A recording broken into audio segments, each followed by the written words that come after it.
We're covering in a three-part series the science of roof tarping, roofs in Arizona. And we've covered tile roofs, we've covered 3-tab asphalt shingle roofs. Now we're going to cover the toughest roof that there is to tarp, a flat roof. And for that, I had to ask the smartest roofer I know, Tyler Johnson of Johnson Roofing, one of only 7 Rosie certified roofing contractors throughout the entire state of Arizona. So, what's the secret, Mr. Roofing Genius, about tarping flat roofs? So the thing about tarping flat roofs, it's a really simple process. You just don't do it. It can't be done. What happens is when you're looking at a flat roof, it's just so flat that by the time you come up and put a tarp, the water tends to sit on any little wrinkle, any possible way that water is going to cause a problem.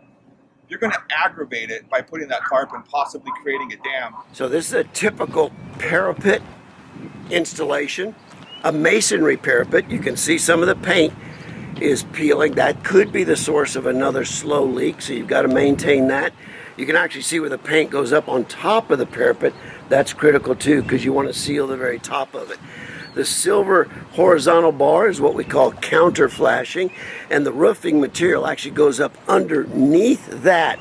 So the water theoretically can hit anywheres on this parapet, hit the counter flashing, dump out on the roof, and drain out that scupper. That's the way it's supposed to work. And if you've got a stucco parapet, well, things get more complicated.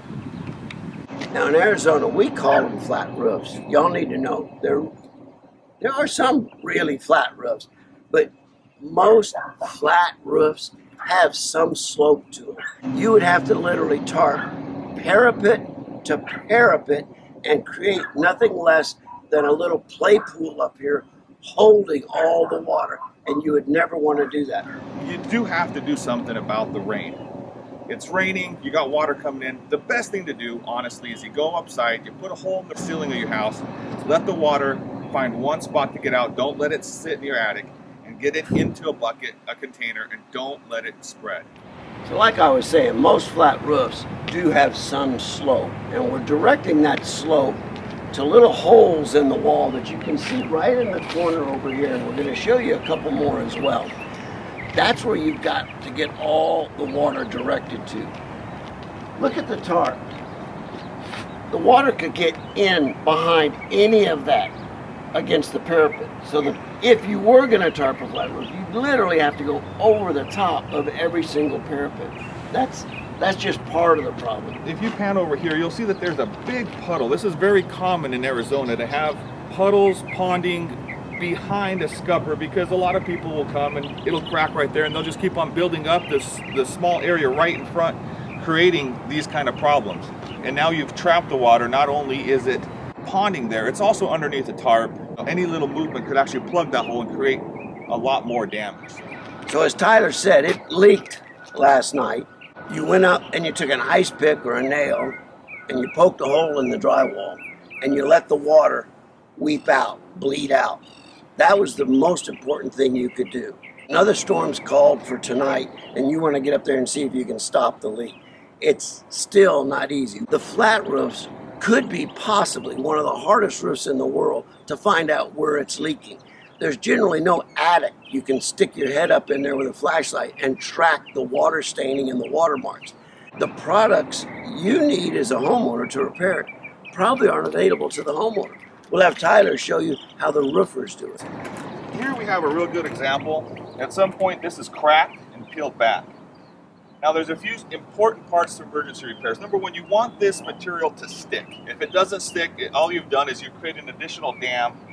So the first thing you want to do is have some sort of a brush. You want to have to clean it away, as much debris as you possibly can, and really get in there and clean that debris. Now normally we'd actually do a lot more, but just for time's sake, we're just going to focus on this area. So this is one of the products that we use. It's called a liquid flashing. It's not a common product to be found at a hardware store.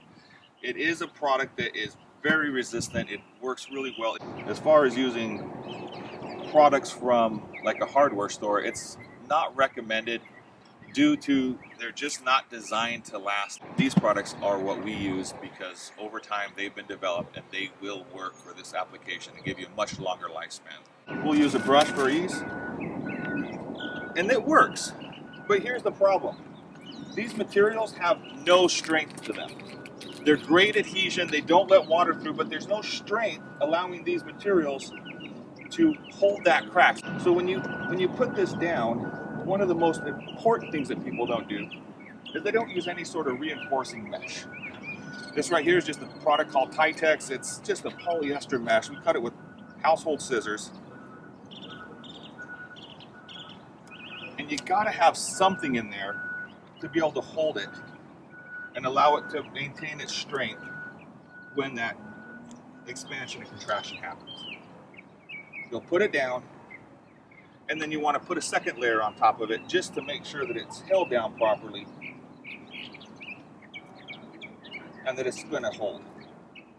This is real critical that you don't build it up too much. A lot of people, when they're doing, especially these scuppers, they'll just come and keep on caking and caking this material on here. Now it's 1.5 inches, 2 inches higher because they've been trying to patch this hole, this crack that's been happening, and every time they do, they might just slap more tar on it, and boom. Now you've got a big dam right in front of the most critical part of your flat roof. So, this series on tarping a roof for an Arizona home is brought to you by Rosie on the House. Our biggest desire is to be every Arizona homeowner's best friend. Now, we've done a lot in this particular series to convince you not to get on the roof. We are within OSHA compliance on this particular project because our parapets are high enough to meet railing height. In the case of a roof leak, before you jump up on the roof, here we've given you a few tips to try if it's a must-do, must-try situation. But we would generally say, call a roofer. Thanks for having us, Rosie. We're really proud to be part of the Rosie on the House network. We would be proud to be a part of your house as well. It does rain in Arizona, contrary to a lot of urban myths. So you need to be prepared for it. Thanks for tuning in.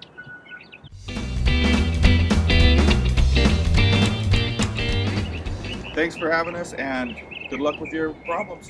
That was the first. One of only 7 certified Rosie on the House roofing partners in the whole state of Arizona. I'm sorry.